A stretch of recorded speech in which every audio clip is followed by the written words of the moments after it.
Hi friends, welcome back to my channel.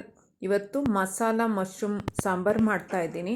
ಇದನ್ನು recipe ನನ್ನ friend ನನಗೆ ಹೇಳಿದ್ದು, ಈ ಥರ ಸಾಂಬಾರು ಹಣಬೆ ಸಿಗುತ್ತೆ, ಟೇಸ್ಟ್ ತುಂಬ ಚೆನ್ನಾಗಿರುತ್ತೆ ಅಂತ. ಇವತ್ತು ತರಕಾರಿ ತೊಗೊಂಬರೋಣ ಅಂತ ಬೆಳಗ್ಗೆ ಶಾಪ್ಗೆ ಹೋಗಿದ್ದೆ, ಕಾಣಿಸ್ತು, ತೊಗೊಂಬಂದಿದ್ದೀನಿ. ಅದರಲ್ಲಿ ನಾನಿವತ್ತು ಸಾಂಬಾರು ಮಾಡ್ತಾಯಿದ್ದೀನಿ. ಸಾಂಬಾರು ಟೇಸ್ಟು ತುಂಬ ಚೆನ್ನಾಗಿತ್ತು ಅಂತ ನಮ್ಮ ಅಣ್ಣ ನಮ್ಮ ಅತ್ತಿಗೆ ಹಬ್ಬಕ್ಕೆ ಕರೆಯೋದಕ್ಕೆ ಬಂದಿದ್ರು, ಗೌರಿ ಹಬ್ಬಕ್ಕೆ. ಅವ್ರು ಹೇಳಿದರು, ನಂಗೆ ತುಂಬ ಖುಷಿ ಆಯಿತು. ನಾನಿಲ್ಲಿ ಉಪ್ಪು ಹಾಕಿ ಮತ್ತು ಬಿಸಿ ನೀರು ಹಾಕಿ ಮಶ್ರೂಮ್ನ ತೊಳೆಯೋದಕ್ಕೆ ಇಟ್ಟಿದ್ದೀನಿ. ಮತ್ತು ಅದರ ಜೊತೆಗೆ ಕಡಲೆಕಾಳು ಒಂದೆರಡು ಇಡಿ ಹಾಕಿ ನೀರು ಹಾಕಿ ನೆನೆಸೋಕೆ ಇಟ್ಟಿದ್ದೀನಿ. ಮತ್ತು ಈರುಳ್ಳಿ, ಬೆಳ್ಳುಳ್ಳಿ ಸಿಪ್ಪೆ ತೆಗೆದು ಕ್ಲೀನ್ ಮಾಡಿ ಅದನ್ನು ಸೈಡ್ಗೆ ಇಟ್ಕೊತಾ ಇದ್ದೀನಿ.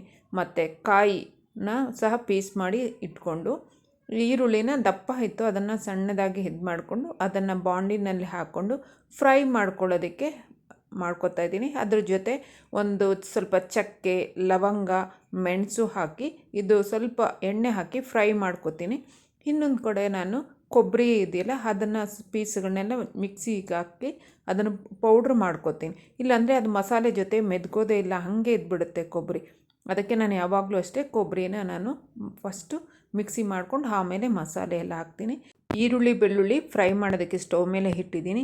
ಈ ಕಡೆ ಕೊತ್ತಂಬರಿ ಸೊಪ್ಪು, ಪುದೀನ ಇವಾಗ ತಾನೇ ಅಂಗಡಿಯಿಂದ ತೊಗೊಂಬಂದಿದೆ, ಅದನ್ನು ಕ್ಲೀನ್ ಮಾಡಿ ಸಾಂಬಾರಿಗೆ ಇಟ್ಕೋತಾ ಇದ್ದೀನಿ.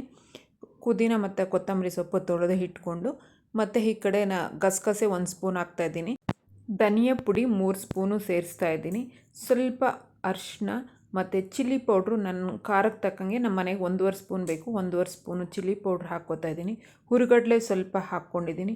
ಶುಂಠಿ ಒಂಚೂರು ಹಾಕ್ಕೊಂಡು ಎಲ್ಲನೂ ನಾನು ಮಿಕ್ಸಿ ಮಾಡ್ಕೊಳ್ಳೋದಕ್ಕೆ ಇಲ್ಲಿ ಮಿಕ್ಸಿಗೆ ಸೇರಿಸ್ಕೋತಾ ಇದ್ದೀನಿ. ಮಿಕ್ಸಿಗೆಲ್ಲ ಹಾಕ್ಕೊಂಡು ಸ್ವಲ್ಪ ನೀರು ಹಾಕಿ ಒಂದು ಟೊಮೊಟೊ ಹಾಕ್ತಾಯಿದ್ದೀನಿ. ಒಂದು ಟೊಮೊಟೊ ಸೇರಿಸಿ ಎಲ್ಲ ಮಿಕ್ಸಿ ಮಾಡಿಕೊಂಡು ನುಣ್ಣಗೆ ಹಾಕಬೇಕು. ಇಲ್ಲಿ ಮಸಾಲೆ ಎಲ್ಲನೂ ನುಣ್ಣಗಾದರೆ ಸಾಂಬಾರು ತುಂಬ ಟೇಸ್ಟ್ ಚೆನ್ನಾಗಿರುತ್ತೆ. ಬೆಳಗ್ಗೆ ಎದ್ದರೆ ಎಲ್ಲ ಹೆಣ್ಮಕ್ಳಿಗೂ ಒಂಥರ ಗಡಿಬಿಡಿ. ನಮ್ಮ ಮನೇಲಂತೂ ನಮ್ಮ ಹಸ್ಬೆಂಡ್ ಬೆಳಗ್ಗೆ 10 ಗಂಟೆಗೆ ಆಫೀಸ್ಗೆ ಹೋಗ್ತಾರೆ. ಅಷ್ಟೊತ್ತಿಗೆ ನನಗೆ ಸಾಂಬಾರು, ಪಲ್ಯ ಎಲ್ಲ ಹಾಕಬೇಕು. ಒಂದು ಸ್ವಲ್ಪ ಗಡಿಬಿಡಿ ಇರುತ್ತೆ ಎಲ್ಲ ಹೆಣ್ಮಕ್ಳಿಗೂ. ಈ ಕಡೆ ಒಗ್ಗರಣೆ ಮಾಡೋದಕ್ಕೆ ಇಟ್ಟಿದ್ದೀನಿ. ಸ್ವಲ್ಪ ತುಪ್ಪ ಹಾಕಿದ್ದೀನಿ. ಈರುಳ್ಳಿ, ಕರಿಬೇವಿನ ಸೊಪ್ಪು ಹಾಕಿ ಒಗ್ಗರಣೆ ಮಾಡಿ ರುಬ್ಬಿರುವಂಥ ಮಸಾಲೆನ ಸೇರಿಸಿ, ಮತ್ತು ನೀರು ಎಷ್ಟು ಬೇಕೋ ಅಷ್ಟು ಹಾಕ್ಕೊತಾ ಇದ್ದೀನಿ. ಉಪ್ಪು ಒಂದು ಸ್ವಲ್ಪ, ಮತ್ತು ನೆನೆಸಿಟ್ಟಿರುವಂಥ ಕಡಲೆಬೇಳೆ ಹಾಕಿ ಸ್ವಲ್ಪ ಮಸಾಲೆ ಕಾಯೋದಕ್ಕೆ ಇಟ್ಟಿದ್ದೀನಿ. ಇನ್ನೊಂದು ಕಡೆ ಇದು ಅಣಬೆ ಸ್ವಲ್ಪ ದಪ್ಪ ಇತ್ತು, ಅದನ್ನು ಕಟ್ ಮಾಡ್ಕೊತಾ ಇದ್ದೀನಿ. ಎಷ್ಟೇ ಹೆಚ್ಚಿಗೆ ಅಣಬೆ ಹಾಕಿದರೂ ಅದು ಬೆಂದಮೇಲೆ ಅಣಬೆ ಕಡಿಮೆನೇ ಆಗೋದು.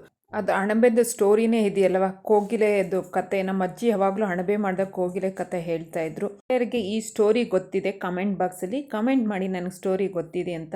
ನನ್ನ ವಿಡಿಯೋನ ಲೈಕ್ ಮಾಡಿ, ಶೇರ್ ಮಾಡಿ. Thank you for watching video.